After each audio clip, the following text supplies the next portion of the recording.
इस खंड में मैं राजेंद्र बाबू के राजनीति के प्रति उनके लगाव और निष्पक्ष तथा स्वच्छ राजनीतिक छवि और संविधान सभा के अध्यक्ष के रूप में उनकी भूमिका पर चर्चा करूंगा।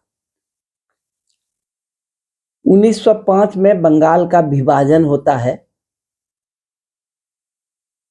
जिसकी चर्चा गांधी ने भी की है और कई विद्वानों का मानना है कि भारत विभाजन की नींव बंगाल विभाजन से ही रख दी गई।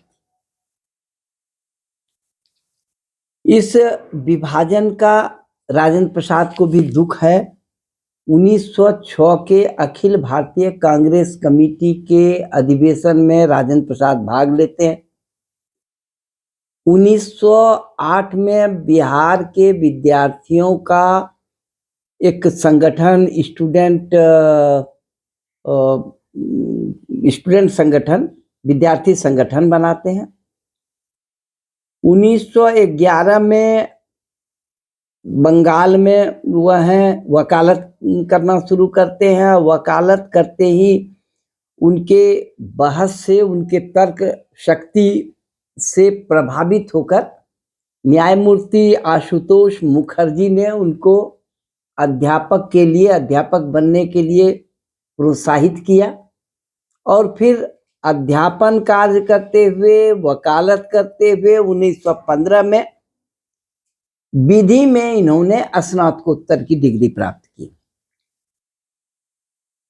1916 में जब पटना में उच्च न्यायालय की स्थापना होती है तो कलकत्ता से यह पटना आ जाते हैं। हम जानते हैं कि राजेंद्र प्रसाद हिंदी के, संस्कृत के, फारसी के, उर्दू के, अंग्रेजी के विद्वान हैं। इन्होंने हिंदी साप्ताहिक देश का भी संपादन किया और अंग्रेजी की एक पत्रिका सर्च लाइट का भी संपादन कार्य किया था। 1946 में संविधान सभा की स्थापना होती है, जिसके वह अध्यक्ष बनते हैं। उस समय डॉक्टर सर्वपल्ली राधाकृष्णन और सरोजिनी नायडू ने इनकी प्रशंसा की है और यह कहा है कि इनके हाथों एक अच्छे संविधान की रचना होगी। ये मृदुभाषी हैं, समरस हैं, सबको मिला जुला के क्षमता रखने की क्षमता इनमें है। बल्कि सभी सदस्यों ने राजेंद्र प्रसाद की उस समय काफी प्रशंसा की थी। 1931 में गांधी जी ने स्वतंत्र भारत के संविधान की रूपरेखा प्रस्तुत की है।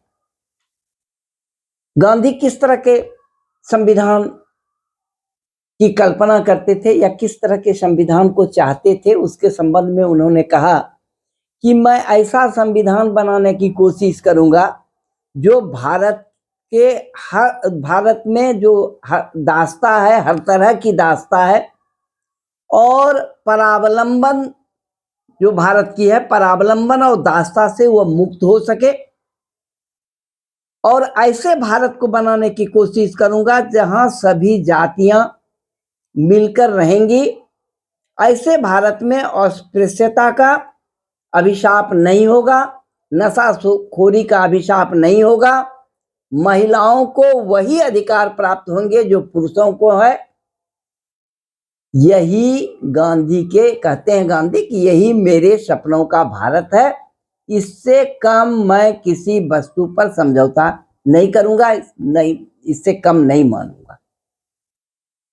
जब प्रारूप समिति ने 1948 में 21 फरवरी को 1948 में संविधान सभा के अध्यक्ष को संविधान का प्रारूप सौंपा, तो मई 1948 में संविधान के प्रारूप में के प्रकाशित होने के 2.5 महीने बाद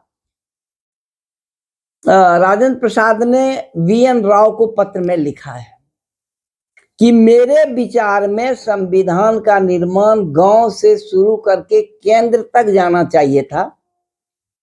मैं जोरदार शब्दों में सिफारिश करूंगा कि वयस्क मताधिकार का उपयोग केवल ग्राम पंचायतों के लिए ही किया जाए।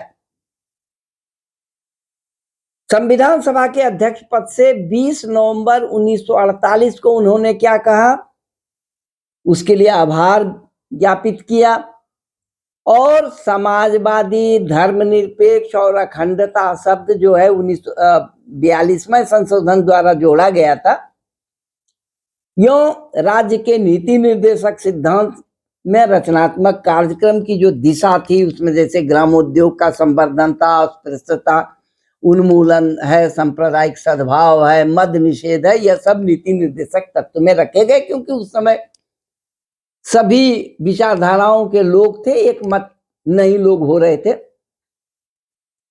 समापन भाषण में उन्होंने यह कहा कि संविधान में किसी बात का उपबंध हो चाहे ना हो, देश का कल्याण इस पर निर्भर करता है कि देश का प्रशासन किस ढंग से चलाया जा रहा है। संविधान से देश का कोई हित नहीं होगा। संविधान तो यंत्र है, निर्जीव वस्तु है। इसमें धर्म भेद, जाति भेद, भाषा भेद, प्रांत भेद, इस तरह के किसी भी भेद को स्वीकार नहीं किया गया है। उन्होंने याद किया गांधी को और कहा कि गांधी ने साधन की पवित्रता पर, साधन की शुद्धता पर, साधन पर अधिक जोर दिया था। इसका हमारे जीवन में, इसका हमारे राष्ट्रीय जीवन में शाश्वत मूल्य है और शाश्वत मूल्य बना रहेगा। इस प्रकार डॉक्टर राजेंद्र प्रसाद भारत के जो सर्वोत्तम माना जाने वाला संविधान है उसके अध्यक्ष के रूप में भारत के गांवों को, भारत में जो विभिन्न प्रकार के भेदभाव हैं उससे रहित संविधान को निर्मित करके और खास करके जो हमारे अभिव्यक्ति की स्वतंत्रता है उसको अक्षुण्ण रखने के परंपराओं को विस्तृत रूप में रखने की कोशिश की है। यही कारण है कि आज भारत का लोकतंत्र इतने जर्जर अवस्था में रहने के बाद भी दुनिया का सर्वोत्तम लोकतंत्र है और इसमें न्यायपालिका कुछ भी सत्ता के खिलाफ, सत्ता के बर्बरता के खिलाफ, सत्ता के गलत निर्णयों के खिलाफ निर्णय लेने के लिए स्वतंत्र होती है। तो यह डॉक्टर राजेंद्र प्रसाद के दूरदर्शिता का परिणाम है। दूरदर्शिता के कारण यह संभव हो सका है। राजेंद्र प्रसाद पर लोकसभा सचिवालय ने 1990 में पुस्तक प्रकाशित की थी। उस पुस्तक में विस्तार से इन सारे संदर्भों पर चर्चा की गई।